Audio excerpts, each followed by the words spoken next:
1 2 3 কি চাই? আগে আপনারা কাগজে একজন শিক্ষকের জন্য বিজ্ঞাপন দিয়েছিলেন। কি পাস? ইন্টারমিডিয়েট। হবে না, আগে? ম্যাট্রিক চাই।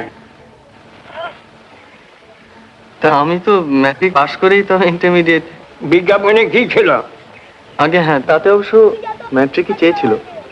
ইন্টারমিডিয়েট করছেন কেন? ইন্টারমিডিয়েট নিজে ধুয়ে খাবো, 10 টাকা বেতনে পোষাবে। ইন্টারমিডিয়েট কছে 12 4 6 8 10 12